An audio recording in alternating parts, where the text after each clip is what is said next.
këtë tubimin e fundit nuk ishte edhe kryetari i komunës Lipjanit, i cili ka qenë sekretar organizativ i Lidhjes Demokratike të Kosovës, gjithashtu kryetari i LDK-s në Pej dhe kryetari i komunës Pejës.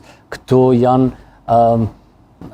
disa fakte të cilat të lënë me nënkuptu që diçka nuk është në rregull brenda. Mirë po, ndoshta kjo do të ndodhë në ditët e ardhshme i bashkimit të cilën janë duke e proklamu, po si mbas meje ka probleme mrenda Lidhjes Demokratike të Kosovës. Ai bashkimi i të djathtës, i cili po thuhet se është duke u bërë, nuk është duke u pa.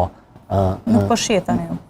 Po shihet vetëm ardhja e zonjës Vjosa Osmani me disa kandidat për deputet, mirë po kjo mund edhe të shkaktoj përçarje brenda Lidhjes Demokratike të Kosovës për shkak se... Që bjen në vend të një bashkimi të ketë një përçarje? Po, sepse kemi njerëz të cilët në momentet caktuara kur Lidhja Demokratike e Kosovës ka qenë në një rënje sipër dhe në kohë shumë të vështira ata kanë qëndruar aty dhe nuk janë largu.